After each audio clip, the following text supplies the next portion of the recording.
Good morning everyone. आज है 21 नवंबर और आज की इस वीडियो में हम 21 नवंबर से रिलेटेड करंट अफेयर्स के जितने भी इंपॉर्टेंट क्वेश्चन बन सकते हैं वो सारे के सारे डिस्कस करने वाले हैं। हर एक क्वेश्चन को मैं आपको पूरी डिटेल में समझाने की कोशिश करूंगा। आपसे रिक्वेस्ट है कि वीडियो में पूरे पेशेंस के साथ एंड तक बने रहिएगा। एंड वीडियो के एंड में मैं आपसे कुछ क्वेश्चन भी पूछूंगा जिसका आंसर आपको इसी वीडियो के नीचे कमेंट बॉक्स में कमेंट करके देना है। आइए अब बिना टाइम वेस्ट किए हुए वीडियो स्टार्ट करते हैं। एंड हाँ, अगर आप किसी भी गवर्नमेंट एग्जाम की तैयारी कर रहे हो like UPSC, SSC, NDA, railway, किसी भी एग्जाम की, तो उसके पॉइंट ऑफ व्यू से ये वीडियो और ये चैनल दोनों आपके लिए काफ़ी हेल्पफुल साबित होगा।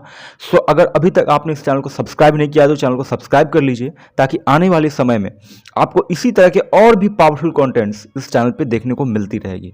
आइए अब वीडियो स्टार्ट करते हैं। जैसा कि कल हमने पढ़ लिया था, त्रिपुरा के मुख्यमंत्री मानिक शाह द्वारा अमर सरकार पोर्टल लॉन्च किया गया। बिहार सरकार जल्द ही राज्य पुलिस बल में महिलाओं का प्रतिनिधित्व बढ़ाकर 35% तक करेगी। लांस नायक मंजू हाल ही में भारतीय सेना की पहली महिला स्काई ड्राइवर बनी। सीवी आनंद बोस पश्चिम बंगाल के नए राज्यपाल नियुक्त किए गए। हाल में प्रधानमंत्री मोदी द्वारा काशी तमिल संगम का उद्घाटन किया गया। हर साल 19 नवंबर को विश्व शौचालय दिवस मनाया जाता है। और हाल ही में बाली यात्रा ने 35 मिनट में 22,000 कागज की नाव बनाने का Guinness book of world record बनाया। कार्लोस अल्कराज सबसे कम उम्र में विश्व के नंबर 1 एटीपी खिलाड़ी बने। अब बात करेंगे आज के कुछ इंपॉर्टेंट क्वेश्चंस के बारे में। पहला क्वेश्चन है, भारत ने किस देश के साथ यंग प्रोफेशनल्स स्कीम शुरू करने जा रहा है? तो याद रखना, हाल ही में भारत जो है यूनाइटेड किंगडम के साथ यंग प्रोफेशनल स्कीम शुरू करने जा रहा है। अब आप सोच रहे होंगे ये यंग प्रोफेशनल्स स्कीम्स क्या है, तो मैं आपको बता दूं। देखो, इस स्कीम के तहत 18 से 30 वर्ष की आयु के बीच 3000 डिग्री धारक भारतीय नागरिकों को हर 2 साल तक रहने और काम करने के लिए ब्रिटेन आने की अनुमति दी जाएगी। और हाल ही में इंडोनेशिया के बाली शहर में, जैसा कि मैंने आपको प्रीवियस वीडियो में बताया था कि G20 शिखर सम्मेलन के मौके पर पीएम मोदी द्वारा ब्रिटेन के प्रधानमंत्री ऋषि सुनक के बीच द्विपक्षीय बैठक के दौरान इसे लॉन्च किया गया है। किसे? यंग प्रोफेशनल्स स्कीम को। ठीक है, अब बात करेंगे नेक्स्ट क्वेश्चन की। नेक्स्ट क्वेश्चन है, हाल ही में सेना प्रमुख जनरल मनोज पांडे को किस देश में गार्ड ऑफ ऑनर मिला? तो याद रखना, पेरिस में अभी भारत के सेना प्रमुख जनरल मनोज पांडे को इन्हें पेरिस में गार्ड ऑफ ऑनर मिला है। ठीक है, नेक्स्ट क्वेश्चन है, संविधान दिवस कब मनाया गया? तो ध्यान रखना, हर साल 20 नवंबर को संविधान दिवस मनाया जाता है। अब बात करते हैं कि अभी तक हमने नवंबर मंथ में कौन कौन से इंपॉर्टेंट डे को सेलिब्रेट किया। देखो, 1 नवंबर को सबसे पहले केरल के साथ साथ कर्नाटक, आंध्र प्रदेश, छत्तीसगढ़, पंजाब, हरियाणा, मध्य प्रदेश, चंडीगढ़, लक्षद्वीप, पुडुचेरी ने अपना स्थापना दिवस मनाया। 1 नवंबर 1956 को याद रखना, केरल को बनाया गया था और केरल को गॉड्स ऑन कंट्री भी कहा जाता है, इसे ध्यान रखिएगा आप। बात करेंगे नेक्स्ट की। देखो, 2 नवंबर को हमने मनाया international day to immunity for crime against journalist. 3 नवंबर को राजा राजचोल की जयंती मनाई गई। 1 से 5 नवंबर के बीच राष्ट्रीय जल सप्ताह दिवस मनाया गया। ठीक है, 31 अक्टूबर से 6 नवंबर के बीच केंद्रीय सतर्कता जागरूकता सप्ताह मनाया गया जिसकी थीम 2022 की है corruption free India for a developed nation. 5 नवंबर को विश्व सुनामी जागरूकता सप्ताह मनाया गया जिसका उद्देश्य भविष्य में आने वाली सुनामी आपदाओं को लेकर पहले से ही लोगों को जागरूक करना है। ठीक है, उसके बाद 7 नवंबर को राष्ट्रीय कैंसर जागरूकता सप्ताह मनाया गया, दिवस मनाया गया। क्यों मनाया जाता है? तो कैंसर के गंभीर खतरे के बारे में जागरूकता फैलाने के लिए इसे मनाया जाता है। और डॉक्टर हर्षवर्धन द्वारा पहली बार सितंबर 2014 में राष्ट्रीय कैंसर जागरूकता दिवस की घोषणा की गई थी। 7 नवंबर को ही फिर शिशु सुरक्षा दिवस मनाया गया। ये बाल संरक्षण यानी बच्चों की हिंसा और शोषण के आदि को लेकर लोगों में जागरूकता फैलाने के लिए मनाया जाता है। 8 नवंबर को विश्व रेडियोग्राफी दिवस मनाया गया जिसका उद्देश्य रेडियोग्राफी इमेजिंग और थेरेपी के बारे में जागरूकता बढ़ाना है। याद रखना आप, 1895 में 1895 में विलियम रॉन्टजन द्वारा एक्सरे की खोज की गई थी। 9 नवंबर को राष्ट्रीय कानूनी सेवा दिवस और उत्तराखंड स्थापना दिवस मनाया गया। याद रखना, 9 नवंबर 2000 में उत्तराखंड की स्थापना हुई थी और 1 जनवरी 2007 को उत्तरांचल से नाम बदलकर इसका नाम उत्तराखंड कर दिया गया था। 10 नवंबर को विश्व विज्ञान दिवस मनाया गया। ये शांति और विकास के लिए मनाया जाता है जिसकी थीम 2022 की है सतत विकास के लिए बुनियादी विज्ञान। 11 नवंबर को राष्ट्रीय शिक्षा दिवस मनाया गया जिसकी शुरुआत 2008 में हुई थी। भारत के पहले शिक्षा मंत्री थे मौलाना अबुल कलाम आज़ाद। उन्हीं की जयंती के शुभ अवसर पर हम हर साल 11 नवंबर को राष्ट्रीय शिक्षा दिवस नेशनल एजुकेशन डे के रूप में मनाते हैं। उन्होंने एक बुक लिखी थी जिसका नाम है इंडिया विंस फ्रीडम। बहुत अच्छी बुक है, आप जरूर पढ़ना इसे। 12 नवंबर को मनाया गया विश्व निमोनिया दिवस, जिसकी शुरुआत 12 नवंबर 2009 में हुई थी और ये निमोनिया रोग से निपटने तथा लोगों में जागरूकता फैलाने के लिए मनाया जाता है, जिसकी थीम 2022 की निमोनिया को रोकने के लिए चैंपियंस की लड़ाई। देखो ये जितने भी इंपॉर्टेंट डेज है बहुत इंपॉर्टेंट है, आजकल एग्जाम में भी बहुत पूछे जा रहे हैं। सो हर एक को याद करना तो पॉसिबल नहीं हो पाएगा, लेकिन आपसे जितना हो सके उतना ज़्यादा याद करने की कोशिश करना, ठीक है, क्योंकि एग्जाम में अक्सर पूछे जा रहे हैं। बात करेंगे नेक्स्ट की। 13 नवंबर को मनाया गया विश्व दयालुता दिवस, वर्ल्ड काइंडनेस डे, जिसकी थीम 2022 की जब भी संभव हो दयालु बने। इसकी शुरुआत याद रखना 2009 में सिंगापुर में हुई थी, इस दिन की शुरुआत। 14 नवंबर को बाल दिवस मनाया गया, जैसा आप जानते हो। भारत के प्रथम प्रधानमंत्री थे पंडित जवाहरलाल नेहरू और उन्हीं के जन्म दिवस के अवसर पर हम बाल दिवस के रूप में मनाते हैं, क्योंकि वो बच्चों से काफ़ी प्यार भी किया करते थे। और 14 नवंबर को ही हमने विश्व मधुमेह दिवस मनाया, जिसकी थीम 2022 की है कल की रक्षा के लिए शिक्षा। 1991 में याद रखना अंतर्राष्ट्रीय मधुमेह संघ और वर्ल्ड हेल्थ ऑर्गेनाइजेशन द्वारा इस दिन को घोषित किया गया था, जिसका उद्देश्य मधुमेह के प्रति लोगों को अपनी जीवन शैली में बदलाव करने के लिए प्रोत्साहित करना तथा इस बीमारी के बारे में जागरूकता बढ़ाना है, ठीक है। 15 नवंबर को मनाया गया झारखंड स्थापना दिवस, क्योंकि 15 नवंबर 2000 को बिहार से अलग होकर झारखंड एक नया स्टेट बना था, ठीक है। 16 नवंबर को जनजातीय गौरव दिवस मनाया गया। इस दिन की शुरुआत याद रखना 10 नवंबर 2021 को पीएम मोदी द्वारा की गई थी, आज़ादी के 75 वर्ष पूरे होने के उपलक्ष्य पर, जिसका उद्देश्य आदिवासी स्वतंत्रता सेनानियों और उनके द्वारा किए गए कार्यों का स्मरण करना है। एंड 16 नवंबर को मनाया गया विश्व प्रेस दिवस। याद रखना भारतीय प्रेस परिषद की जो स्थापना थी 16 नवंबर 1966 को हुई थी और 16 नवंबर को ही अंतर्राष्ट्रीय सहिष्णुता दिवस मनाया गया, ठीक है। 17 नवंबर को अंतर्राष्ट्रीय छात्र दिवस मनाया गया, इंटरनेशनल स्टूडेंट्स डे। क्यों मनाया जाता है? तो देखो, नाजीवादियों के खिलाफ लड़ाई में मरने वाले छात्रों के लिए हुई अंतर्राष्ट्रीय बैठक में हर साल 17 नवंबर को अंतर्राष्ट्रीय छात्र दिवस मनाया जाता है। 1940 में नाजियों के कब्जे वाले राज्य में 1200 से अधिक छात्रों को गिरफ्तार कर जेल में डाल दिया गया था, ठीक है। 17 नवंबर को विश्व दर्शन दिवस मनाया गया, जिसकी थीम 2022 की है भविष्य का मानव। 15 से 21 नवंबर के बीच राष्ट्रीय नवजात सप्ताह ये मनाया जा रहा है, जिसकी थीम 2022 की safety, quality and nurturing care, every newborn's birth right. और भारत में याद रखना INAP, India new borns action plan, ये सितंबर 2014 में शुरू हुई थी, ठीक है। 17 नवंबर को मनाया गया राष्ट्रीय मिर्गी दिवस यानी नेशनल एपिलेप्सी डे, जिसकी थीम 2022 की है there is no name without मी।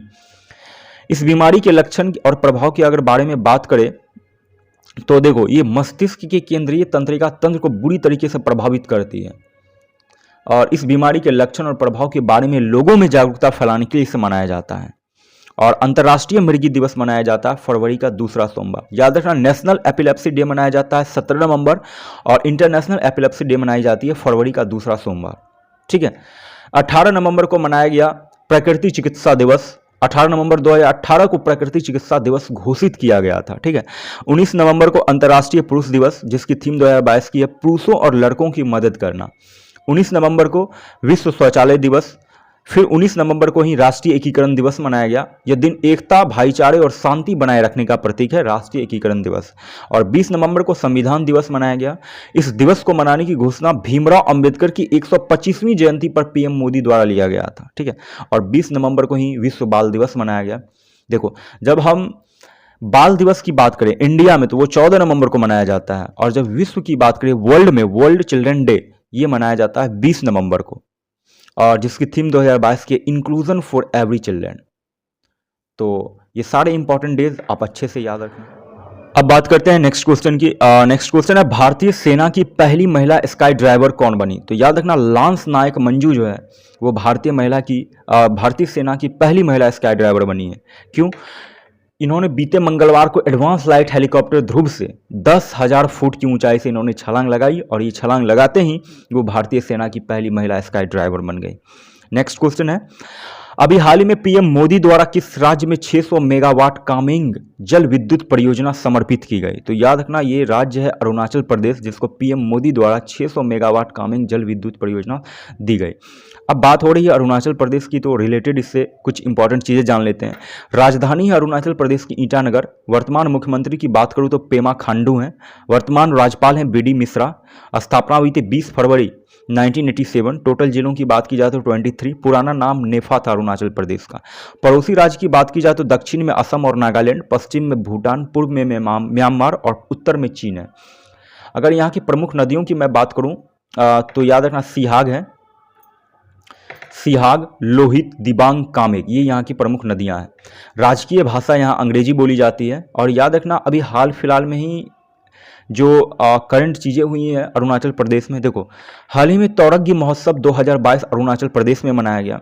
संजय दत्त अरुणाचल प्रदेश के ब्रांड एम्बेसडर हैं। अरुण भूमि अरुणाचल प्रदेश का पहला हिंदी समाचार पत्र है।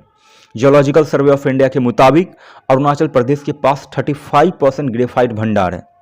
और याद रखना 15 अगस्त 2022 को अरुणाचल प्रदेश में मेडिसिन फ्रॉम द स्काई का सफलतापूर्वक अनावरण किया गया पीएम मोदी द्वारा।